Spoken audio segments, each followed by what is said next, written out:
Good morning, everyone. Happy Monday. Thanks for joining us here on What's Brewing with Gigi and Dustin on this Monday morning after the Super Bowl. I'm sure a lot of you were probably up kind of late watching how everything played out. Congratulations to the Seahawks. I know our very own Charlie Ironmonger is very happy, but I still have to catch all the highlights because I was asleep during the entire thing. But just another chilly Monday morning out here. It is. This is the last of the bitter cold we're going to have for a while. It looks like we're going to finally break out of this stubborn pattern we've been in for some time now and warm up to some nicer temperatures that are manageable to be out there. You can get rid of the heavy coats. Probably take the dry cleaner, to be honest with you. Everything you've had over the last course of the week, we'll get those all washed up. So a little spring fever kind of coming in our way tomorrow. Yeah, absolutely. And this is something that we've all been waiting for. I know you mentioned on the morning show today that we haven't seen even a normal baseline of our, what we usually see this time of year. We've been below average every single day for the month of February, and that trickled back into the January as well. So nice to finally see that we'll be getting to those normal temperatures, even if it's just for a few days. I think we're all going to be very happy to be experiencing that. I know. Like I said, it's been since right around Martin Luther King Day. Yeah. That was kind of the last time we were like seasonably near average, and then I think we spiked like a 63-degree day in the middle of all that, and then it just got cold. And then it just flatlined. But before we dive into the rest of your forecast, Dustin, we do have a very sweet story from this weekend down in Morehead City. The Carolina Chocolate Festival was back in action for its 23rd year, which is just so impressive, and it looked like a really great time, especially for all you sweet lovers out there. I have an incredible sweet tooth, so me just looking at this story, my mouth was watering. Maybe this will do the same for you, but our Haley Hollinger was down there yesterday just to speak with everyone down there, as well as the festival directors, just to see how all of this came to fruition. Oh, it's fun, family, chocolate. A chocolatey tradition that has stuck for the last 23 years. Come every year since they were born.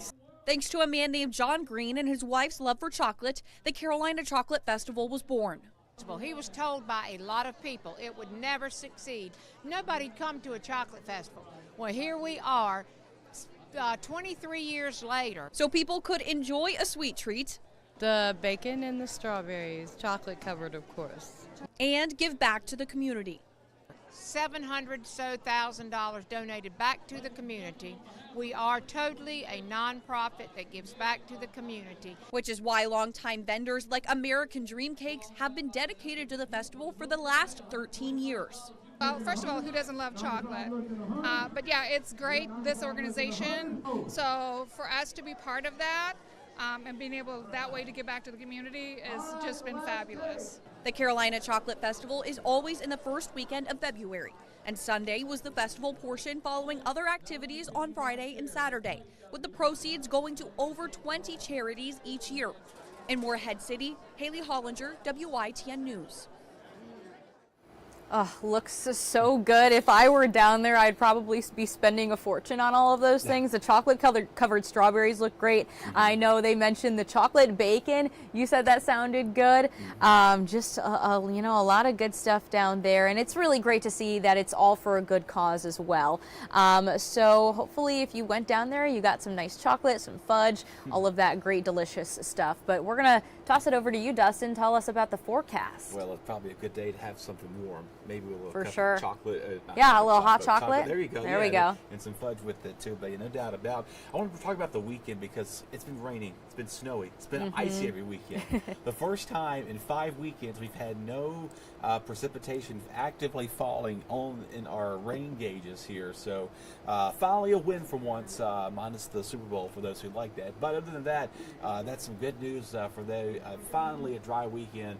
Unfortunately, we're not going to probably have a dry weekend coming this weekend, upcoming, unfortunately, because we're going to be seeing more chances of rain in the forecast. But for now, it's cold. It's very winter chill for sure out there. There's the Belhaven camera and the Washington camera showcasing a nice sunrise there as folks are heading to work and school school now. That's kind of we haven't said that in a long it's time. been a minute. So everybody's back to school now and getting ready to start the new week. Get those Valentine's things, those Valentine parties you've got coming up maybe in school or just in general for your own convenience. Meanwhile, it's 16 in Greenville, 17 in Washington, it's 9 in Hosky. I knew we'd pop a single-digit degree reading at some point, so weather took us longer than we thought we would. With the wind chill, feels like 3 in Elizabeth City, 9 in Hosky, feels like it's 11 in Kinston, at Swan Quarter, at New Bern, feels like it's 16 here and 10 in Roanoke Rapids. Because of that, those cold weather advisories will continue until 9 a.m. this morning, including the Albemarle and Pamlico Sound counties and the Outer Banks on top of that, but back towards the northern state line probably a little bit later. So I want to remind you of also the frost out there too. Those calm winds make it feel a little bit, you have to spend a little extra time scraping the windshield this morning. I know we feel like we haven't done that in so long because it's been so windy every day, and then we have the snow on top of everything. So definitely keep that in mind as you're getting ready to head out the door this morning. But overall, though, we're quiet here across much of eastern Carolina. Really not much to complain about. Just as clear as it can be. Makes our jobs easy. We love to come in and forecast the most quietest and easiest weather for your convenience, even though it is chilly outside or cold or just bitter chill, to say the least. A little rain outside of Georgia, South Carolina, Mississippi, Alabama down there, which, by the way, those schools are finally getting back today after almost 3 weeks ago with a crippling ice storm that pretty much took down most of the power lines down that direction. So that's what they dealt with for that. But for now, most of us, again, are going to be seeing a little wintry weather out west. That's not coming our way anytime soon. So if you want to go skiing, that might be the place to go, which, by the way, they've been in a snow drought for a few weeks. Yeah, I actually have a friend who lives out in Utah, and right around the weekend that we got our snow, she was saying that it's been, I mean, she's been trying to go skiing and they haven't really seen a whole ton of snow falling from the sky. And I was like, well, you take ours. We are happy to give it away to you. Yeah, they're happy. They're going to be getting, I think, up to a foot of snow by the end of the week. So okay. Some good skiing weather they can get out there, take advantage of. Even our mountains this week could pick up a little snowfall too. But for now, temperatures this afternoon, we're going to get to the upper 30s and low 40s all the way around the board. Those cold weather mornings continue. One more go around, but not as cold as it is this morning. We're going to be closer to the freezing mark and mid 30s out there for Tuesday morning, so it's going to feel a little nicer compared to what we dealt with this morning. Getting up in the 50s and low 60s out there, so a very nice change in temperatures here, and really nothing that's going to be hindering you from getting outdoors. No rain expected. Even some overnight lows. Tuesday night and Wednesday morning could just be in the 50s, so it's going to might be a nice balmy start out the door Wednesday morning for some of you. I'm sure a lot of you are looking forward to that. Now here's the winds. They're going to start to come out of the south as we go towards tonight and tomorrow and Wednesday, which is going to allow us to see that warm air in our favor for a lot of our area here, and staying out that west-southwest direction as we go towards Tuesday night and Wednesday morning. So a little breezy occasionally, but not as cold though, because temperatures will be in the 50s and 40s there, so a little change in those feels like temperatures. Now again, we could see a chance of rain coming in Wednesday morning for some coastal spots. You kind of see it's very stagnant and spotty out there, so not everybody will see rain. But if you do see rain, it'll last excuse me, for a little bit too, and then we're clearing out by the end of the day.